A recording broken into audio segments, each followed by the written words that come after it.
Olá, Leonardo Amorim, advogado. Estou aqui mais uma vez para dar um direcionamento, mostrar um caminho, porém lembrando que a verdadeira consulta jurídica requer uma maior análise. Não se trata isso aqui de uma consulta jurídica, mas todos os advogados inscritos na Ordem dos Advogados do Brasil, colegas causídicos, advogados e advogadas, estão aptos a atender aqueles que necessitam de um suporte jurídico. Farei então uma breve explanação acerca do que chegou a mim agora, acerca de uma situação numa edificação de uma acumuladora compulsiva. Relatos de que a referida senhora idosa tem o hábito, a cada caminhada, passeio pela vizinhança, trazer das lixeiras nos arredores itens dos mais diversos e acumular na sua residência, no seu apartamento, o que vem ocorrendo há anos. Relatos de vizinhos moradores de que se exala mau cheiro, moscas, baratas, insetos dos mais diversos, estão, de qualquer maneira, contribuindo para que a salubridade seja zero no prédio. O síndico perguntou-me quais são os caminhos, o que ele pode fazer diante de alguns particulares, nesse caso dessa referida senhora, idosa, viúva, sem nenhum parente para cuidar dela, sendo que, devido aos anos que essa acumulação de objetos e de itens que estão ocorrendo há anos por parte dessa senhora, está a deixar, de alguma maneira, os moradores preocupados com, primeiro, possibilidade de incêndio. Outra, o peso excessivo no alicerce do apartamento da referida senhora se pode comprometer a estrutura do prédio, em parte ou em todo. Bom, em primeiro lugar, nós precisamos, antes de saber qual o caminho será dado, lembrar que toda pessoa tem o direito a viver no seu sossego, ter a inviolabilidade do lar não ferida, não atingida. Porém, tratando-se de condomínio, devemos também lembrar que, da mesma forma que um condômino tem o seu direito, ele tem as suas obrigações. Então, qualquer passo que venha a ser dado, deve ser dado com cautela. O direito de um termina onde começa o de outrem, não é verdade? Pois bem, vamos começar a dar luz a essas indagações. Primeiro, este edifício ele é organizado de tal forma que tem no hall da sua entrada algum livro de ocorrência para que moradores possam deixar escrito de forma expressa, com a sua assinatura, o que vive, o que vivencia, o que presencia, para que sirvam esses dados para instrumentos a serem levados ao judiciário, se na necessidade da distribuição de uma demanda pelas vias próprias, para que essas interferências com crivos judiciais sejam possíveis. Ou seja, existem provas escritas, ou apenas os moradores fazem reclamação, mas na hora de se comprometerem, porque é um comprometimento, não registram nada, não colocam no livro de ocorrência. E se o prédio não tem no seu hall de entrada um registro de ocorrência, existem e-mails trocados, reclamações por vias eletrônicas quaisquer, tipo WhatsApp, o síndico consegue ter isso em suas mãos? Faz-se necessário, repito, para poder servir de prova para que se apresente ao juízo competente. Mas vamos voltar aos direitos, vamos voltar aos deveres dos condôminos. Essa senhora, então, é uma senhora viúva, é uma pessoa que vive só, não tem parentes, é idosa, e chega também ao conhecimento que ela tem animais no seu apartamento que não saem para passear, não vão ao térreo, vivem eternamente enclausurados dentro do apartamento. Daí também a razão do mau cheiro, né? Então vamos lá. Vamos na lei maior, a Constituição da República Federativa do Brasil. Um item muito importante que nós podemos destacar, um dispositivo diz respeito sobre os desamparados. Nesse caso específico, se essa senhora não tem um parente, ela está desamparada. Se ela não tem quem cuide dela, ela está desamparada.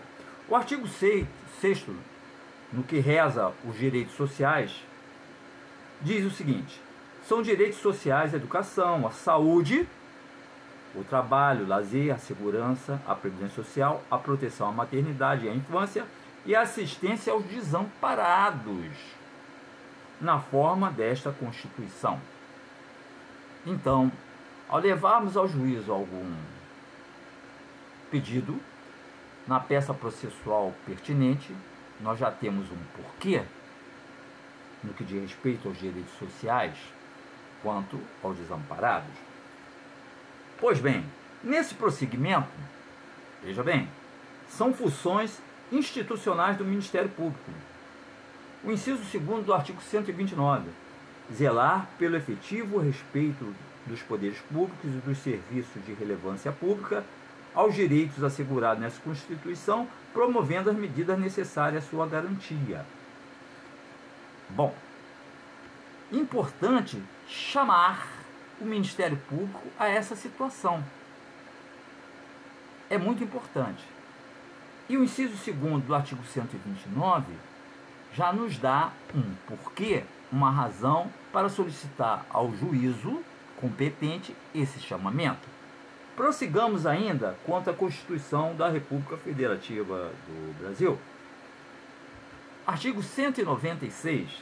A saúde é direito de todos e dever do Estado. Nós temos um problema de saúde para ser resolvido nesse prédio, não é verdade? Pois bem, garantindo, mediante políticas sociais e econômicas que visem a redução do risco de doença e de outros agravos e ao acesso universal e igualitário às ações e serviços para que a sua promoção, proteção e recuperação. Bom, artigo 196. Existem riscos de saúde? Andar de baixo e andar de cima, segundo chegou ao meu conhecimento, as unidades habitacionais têm baratas passeando pelos seus apartamentos, proveniente do apartamento dessa senhora idosa que reside só. Mencionei a lei das leis, a lei maior, a lei magna, a Constituição. Vejamos agora sobre o Estatuto do Idoso. Ainda quanto ao Ministério Público, compete a ele, ao Ministério Público. Artigo 74 do Estatuto do Idoso. Inciso 7º. Zelar pelo efetivo respeito aos direitos e garantias legais assegurados ao idoso, promovendo as medidas judiciais e extrajudiciais cabíveis. Aquele chamamento do Ministério Público solicitado ao juízo também tem um amparo nessa lei esparsa, no inciso 7º do artigo 74, que é o chamado Estatuto do Idoso. E no inciso 9 desse mesmo artigo 74, temos requisitar força policial, bem como a colaboração dos serviços de saúde, educacionais e de assistência social públicos para o desempenho de suas atribuições. Veja bem, você tem lixo para tirar de dentro desse apartamento. Por que não solicitar ao juízo que oficie a companhia de limpeza urbana para que mande uma equipe para que faça essa limpeza do ambiente? Imagina o que tem lá dentro durante esses anos todos, de sujeira, de lixo acumulado. Essa é uma das coisas. Dentre outras coisas mais, alguns serviços sociais, sejam eles estaduais ou municipais, você pode solicitar ao juízo também. Existem algumas secretarias dedicadas aos idosos. No caso da senhora, ela é uma idosa, certo? A solicitação ao conselho de classe equivalente para que mande um profissional de assistência social a fim de dar uma cobertura, para que esteja lá no dia da diligência. Outra coisa mais, obviamente o oficial de justiça, ao chegar no local, não sabe como será a recepção. Ele representa o juiz nas diligências. Ele está lá para cumprir o mandato. A requisição de força policial, a fim de evitar qualquer tipo de agressão, qualquer tipo de insatisfação, é necessário também. Demos continuidade agora em razão do que parece ser urgente. Risco de desabamento pelo preço excessivo, que não se sabe qual, que tem no apartamento da referida senhora que mora só e que há anos vem depositando objetos. Uma tutela de urgência faz-se necessária. Vamos ao Código de Processo Civil. Muito bem, o Código de Processo Civil reza no artigo 300, caput, que a tutela de urgência será concedida quando houver elementos que evidenciem a probabilidade do direito e o perigo de dano ou risco ao resultado útil do processo. Imagina um processo que se arrasta durante meses, um ano. O prejuízo.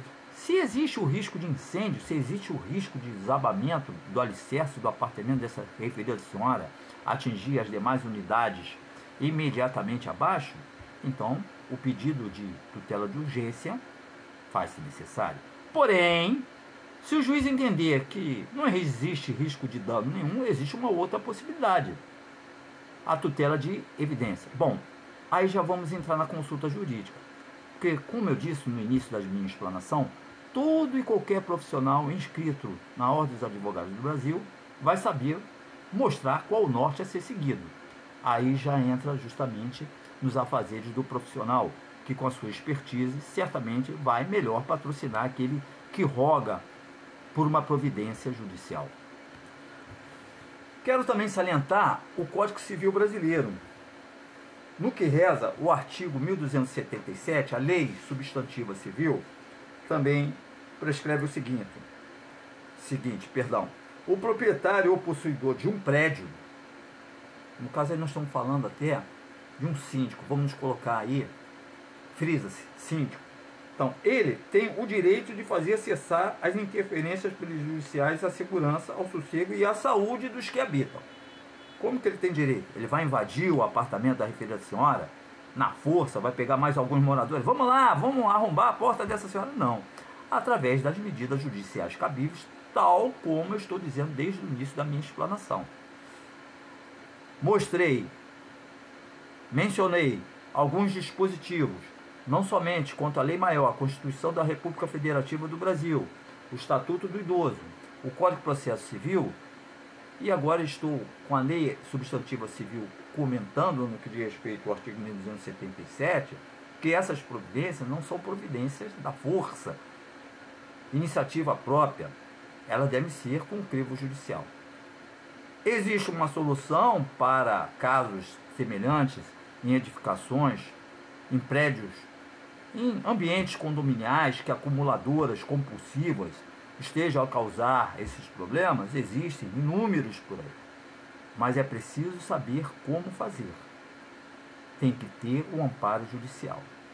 O síndico, como bom representante dos demais moradores, saberá qual a medida a tomar, seguindo esses rumos, esses passos.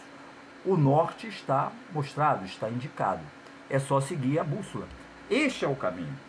Não obstante o artigo 1277, que eu acabei de citar, ou também o artigo 1336. Vejamos o artigo 1336, que na verdade agora diz respeito a condômina propriamente dito, que está a causar esse problema, de forma voluntária ou não, talvez por algum problema de ordem psicológica, mas ela está a causar, certo? Então o artigo 1336 reza o seguinte: são deveres do condômino dar às suas partes a mesma destinação que tem a edificação, e não as utilizar de maneira prejudicial ao sossego, salubridade e segurança. Ela, de alguma maneira, por problemas mentais ou não, ela está dando causa. Ela não está cumprindo aquilo que tem a obrigação como condômina. Tá? Para isso, precisamos tomar as devidas medidas legais.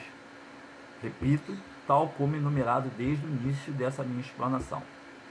Então, a dica é aí. É essa. Seguir o caminho jurídico adequado, batendo as portas do judiciário, lembrando direitos e deveres de todos os condôminos, tanto aquela que está dando causa, como os demais que estão sofrendo consequência dessas causas. Então, bata a porta do judiciário, façam valer os direitos dos demais condôminos incomodados, com barulho, com ausência de salubridade, perturbação do sossego, mas faço de forma correta. A força nunca é a adequada. Tomar medidas bruscas por conta própria. Vamos invadir o apartamento dessa referida senhora, não pode ser, não é assim. Condomínio que funciona de maneira adequada, respeitando as leis, age desta maneira. Os dispositivos legais estão aí, é só segui-los. Como fazer já é outra coisa. Cada profissional de direito saberá como melhor orientar o representante do prédio, o síndico. Fica a dica. Um abraço forte, estamos aí para novas enquetes. Pode mandar. Um abraço.